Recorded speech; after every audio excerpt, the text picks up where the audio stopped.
Este manual es de por sí una declaración de intención análoga. La presente publicación debe estar lejos de toda atención de la opinión pública. De lo contrario, podría ser interpretado como una declaración formal y técnica de guerra interior.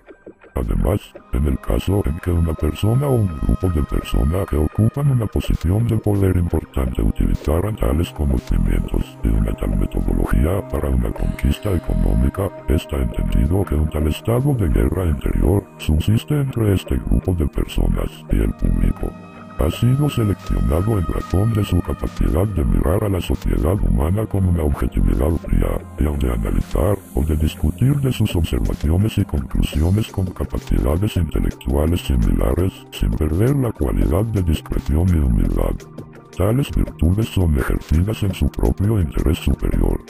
La tecnología de armas silenciosas ha evolucionado a partir de investigaciones operativas, una metodología estratégica y táctica desarrollada por el Estado Mayor Militar en Inglaterra durante la Segunda Guerra Mundial.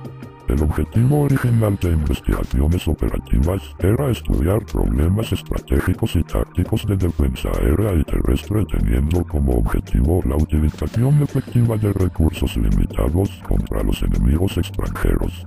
Muy temprano fue reconocido por los que se hallaban en posición de poder que estos mismos métodos podían ser útiles para controlar totalmente una sociedad. Pero eran necesarios mejores instrumentos. La ingeniería social, el análisis y la automatización de una sociedad, requiere la puesta en relación de una gran cantidad de información y datos económicos siempre variables. Vale decir que un sistema ultra rápido de tratamiento de la información era necesario para ganarle a la sociedad, y predecir cuándo ésta llegaría a capitular.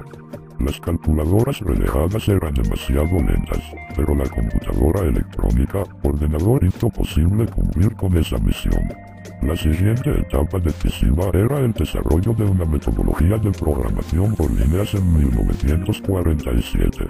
Luego en 1948, el transistor, prometieron un campo de acción para la expansión y evolución rápida de la computadora gracias a la reducción del espacio y de la energía requerida. Con estas tres invenciones bajo su dirección, los que estaban en posición de poder presintieron fuertemente que era posible para ellos de controlar el conjunto del mundo apoyándose sobre un botón. Inmediatamente, la Fundación Rockefeller puso esto en ejecución el Harvard Economic Research Project para estudiar la estructura de la economía americana. Un año más tarde, en 1949, la USAID Forte se sumaba al proyecto. En 1952, el periodo de estudios culmina y un encuentro de alto nivel de la élite fue llevado a cabo para determinar la siguiente fase de investigaciones en operaciones sociales. El proyecto Harvard había sido muy fructuoso y algunos de estos resultados fueron publicados en 1953, sugiriendo la posibilidad de una ingeniería socioeconómica junto con la fusión nuclear en 1954, la promesa de estas fuentes de energía ilimitadas a partir del hidrógeno pesado del agua de mar, y en consecuencia la disponibilidad de un poder social ilimitado era una posibilidad lejana de no más que algunos decenios. La combinación era irresistible. La guerra tranquila fue tranquilamente declarada por la élite internacional tras su encuentro llevado a cabo en 1954. Bien que el sistema de armas silenciosas fueran concebidas 13 años antes, la evolución de este nuevo sistema de armas no ha sufrido reveses o contratiempos mayores.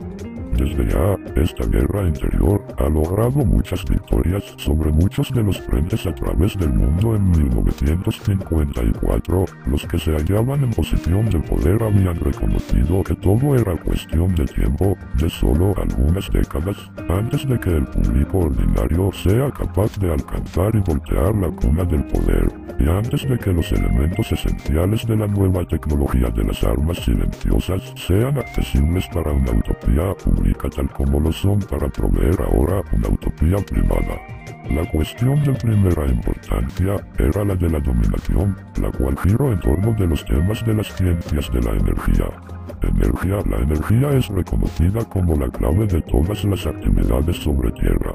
Las ciencias naturales son el estudio de las fuentes y de control de la energía natural, y las ciencias sociales, expresadas teóricamente a través de la economía, son el estudio de las fuentes y control de la energía social.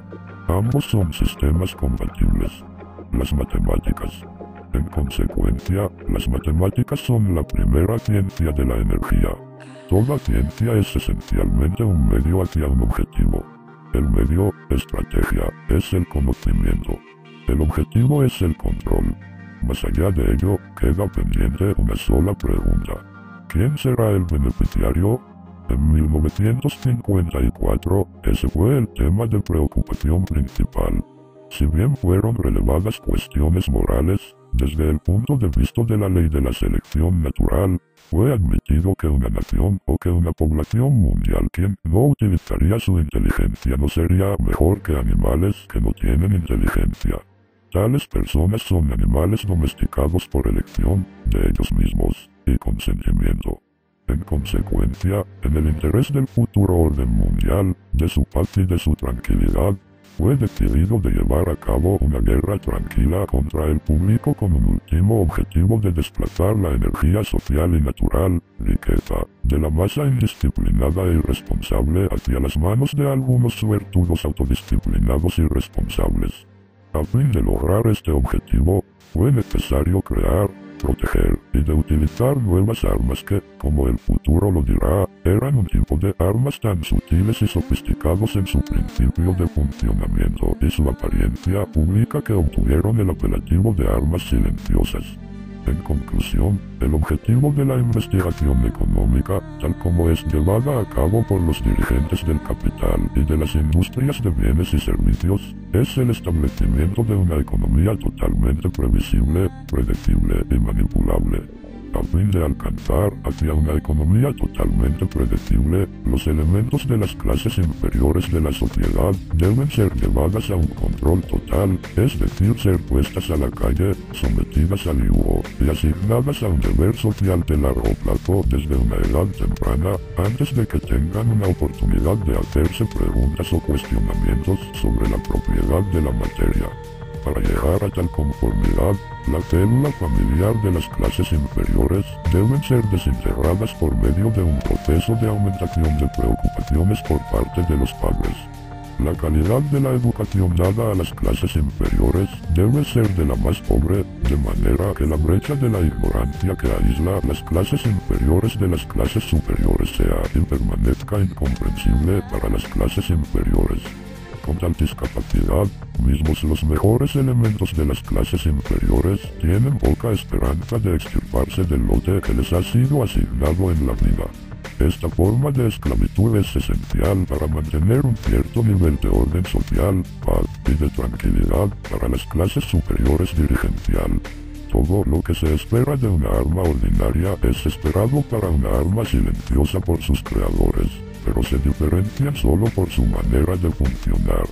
Estas armas disparan situaciones, en vez de balas, propulsadas por el tratamiento de datos, en vez de reacción química, disparando su origen de bits de informaciones, en vez de granos de polvo, a partir de un ordenador, computadora, en vez de un fusil, manipulado por un programador de computadoras en vez de un francotirador de élite.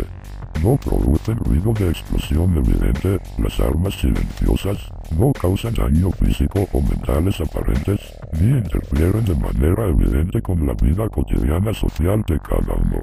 Produce, sin embargo, un infaltable ruido, causa infaltables daños físicos y mentales, e interfiere de forma infaltable en la vida social cotidiana, o más bien infaltable para un observador entrenado, para aquel que sabe que mirar y observar exactamente. El público no puede comprender esta arma, y entonces no puede creer que es en realidad atacado y sometido por esta arma. El público puede sentir instintivamente que algo no va bien, pero en razón de la naturaleza técnica de esta arma silenciosa, él no puede expresar su sentimiento de manera racional, o tomar en mano el problema con inteligencia. En consecuencia, él no sabe cómo gritar por ayuda, y no sabe cómo asociarse con otros para defenderse. Cuando un arma silenciosa es aplicada gradualmente, las personas se ajustan, se adaptan a su presencia y aprenden a tolerar sus repercusiones sobre sus vidas hasta que la presión, psicológica vía económica, se vuelve demasiado grande y se hunden. En consecuencia, el arma silenciosa es un tipo de arma biológica.